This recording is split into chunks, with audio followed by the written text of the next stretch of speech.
criminals, convicts, and hillbillies of the roughest, most ignorant sort. They came from Ireland, Scotland, and other parts of the UK. My grandmother on my mother's side had been born in Wales to Welsh parents. The names of my grandparents, aunts, uncles, and parents came straight out of the Appalachians to the deserts of eastern Washington and every trailer park in between. Names like Marshall and Floyd, my grandfathers. Ella and Emma, my grandmothers. Roy, Marvin, and Virgil, my uncles. Margie, Donna, and Laverne, my aunts. Dale, my father. Floy, my mother. My older sister had been given the name Trina. I was the only one who escaped with the non-backwoods white bread name, a name I hated, but thanked God for when I found out that my mother had originally intended to name me Lance. Lance Lanegan. I could think of nothing more humiliating or ridiculous than thank my father for not allowing it. After that, I could live with Mark, but I always preferred to simply be called by my surname, Lanegan.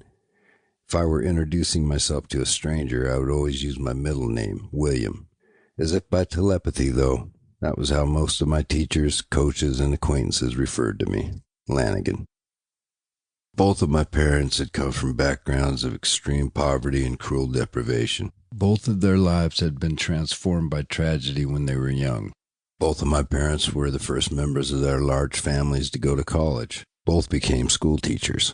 School was something I just could not do. Caged behind a desk, I never tried to pay attention to what was being taught. I was often lost in daydreams about my first love, baseball. After school, I'd spend hours playing game after game in a makeshift field on a neighbor's property until it was too dark to see. Finally, I'd shuffle slowly home to endure the inevitable torrent of verbal abuse from my mother. The main focus of her rage, although there were many brutal angles to her attacks, was the fact that I was never home. She herself was the reason I stayed away. To avoid her corrosive mental beatdowns, both my older sister Trina and I looked for any excuse to be elsewhere. From my earliest memories, Trina and I were also at each other's throats, and since my father was hardly ever home, it meant I was at both females' mercies at all times. The only thing that ever seemed to give my mother pleasure was bullying and ridiculing me in anything I showed interest in. One of her favorite rote sayings as she slapped me in the face was, "You're not my son." How I wish that were true. As a 6-year-old child, she had witnessed her father being murdered on the front lawn of her family home, then had been raised in all-male logging camps where her mother worked as a cook. She had then grown into a toxic adult. A piece of work, as my father would say. When my parents split, I gladly opted to remain with my father. Though he'd always projected a deep, quiet sadness around him, he was a good-hearted and caring man who meant well.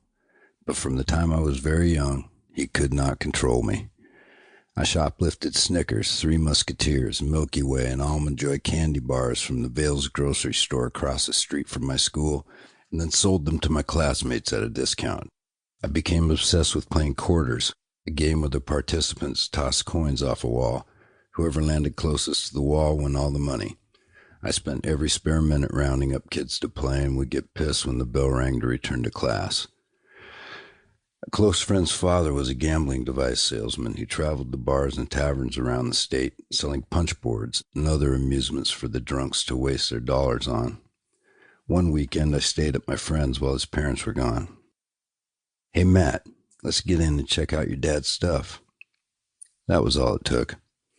We climbed through a window into the barn where his dad kept his merchandise. I grabbed a few punch boards from his stash and took them home. Even then I was plagued with this devilish obsessive focus, and whenever I saw an opportunity to get over, it kicked in hard. With nothing but time on my hands, I went to work. Over the next few days, I painstakingly split the boards open with a flathead screwdriver, extremely careful to not leave any obvious marks of damage.